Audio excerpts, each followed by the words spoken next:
Fanatisme dan totalitas supporter sebuah klub adalah kekuatan lain yang tak kalah kuat daya magisnya, selain permainan dan bintang sepak bola yang terlibat di dalamnya.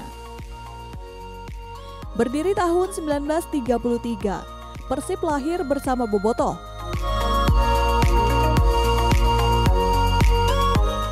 Dan pada tahun 1993, komunitas supporter fanatik itu mengkristal kian massal saat nama Viking dipakai dan dikomandoi oleh seorang panglima bernama Suparman alias Ai Betik.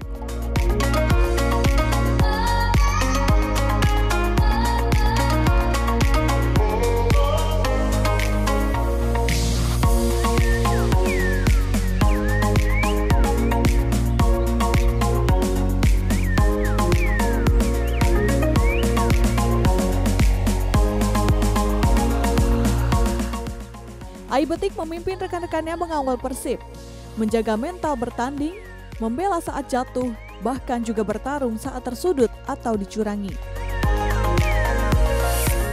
Lantas, dari manakah gelar Panglima itu muncul?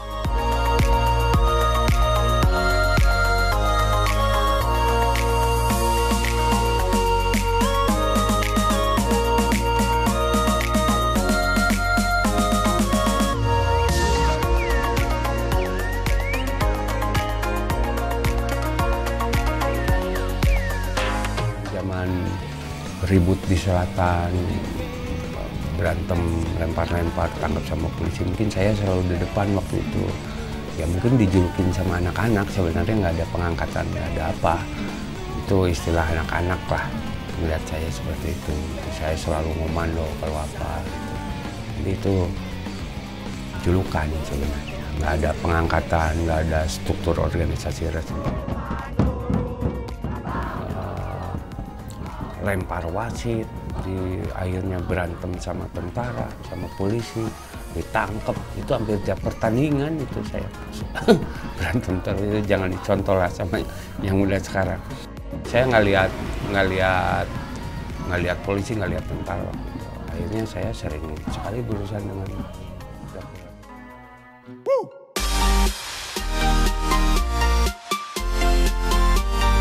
Ai Betik yang lahir 7 Januari 1967, tumbuh menjadi bobotoh mengiringi perjalanan Persib sejak tahun 1985 hingga 2014. Ikut menjadi saksi zaman keemasan Persib saat juara Perserikatan tahun 1988-1990 dan juara Liga Indonesia pertama pada musim 1994-1995.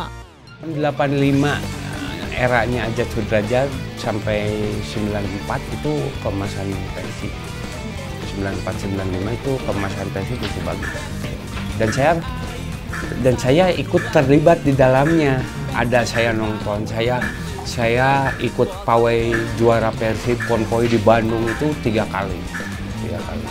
Mungkin saya saking euforianya terlalu tinggi saat Persib juara tahun 94, saya konvoi waktu itu, saya ditangkap polisi waktu itu. Ya karena ya saya bugil waktu itu.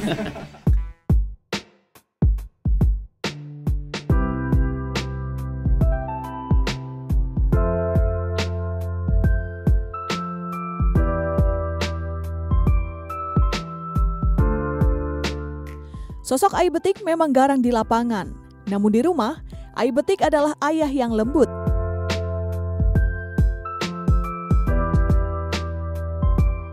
Rumah sang panglima ditaburi atribut biru bernuansa serba Persib. Bahkan 2 buah hatinya pun diberi nama dengan nuansa Persib. Anak pertama lahir 2004 yang diberi nama Jayalah Persibku. Sedangkan yang kedua adalah Usap Perning.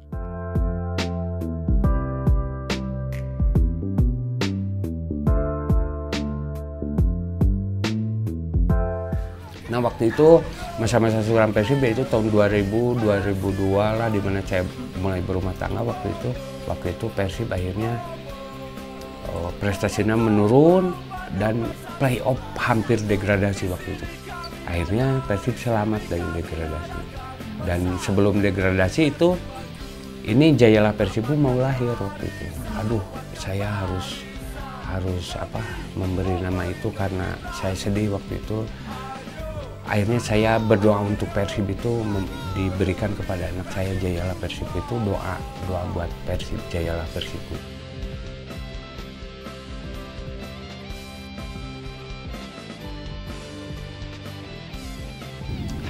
Tahun 85 itu bahasa-bahasa anak muda waktu itu kalau bilang Persib itu usah burning gitu. Nah, untuk mengingatkan keemasan sebenarnya nama anak kedua itu untuk mengingatkan keemasan Persib waktu itu saya memberi anak saya nama Usah Burning. Aduh, kumanya namanya siapa gitu. Kebetulan saya udah mulai ini bingung mau ngasih nama, akhirnya udah Jayalah Persibku aja. Mudah-mudahan ini kesepakatan berdua, mudah-mudahan kalau udah dikasih nama ini Persibnya bagus gitu. Oh ya udah gitu, dikasih aja nama itu. Kalau Jaya tahu nggak kenapa dikasih nama Jayalah Persibku? Tahu nggak? Karena ayahnya itu Panglima. Kenapa? Karena ayahnya suka Persib. Punya anak dengan nama yang nyeleneh kadang menyisakan cerita unik saat mengurus surat menyurat, namun tetap membuat mereka bangga. Misalnya saya mau bikin KTP atau misalnya mau yang ada kakaknya, misalnya bikin ini, orang baca ketawa nanya, penggemar Persib ya? Iya, gitu aja. Jay, nama kamu aneh. Biarin atuh, gitu aja. Kalau menurut saya pada takut mungkin ke ayahnya ya. Jadi kalau di sekolah rata-rata biasa aja sih, biasa aja.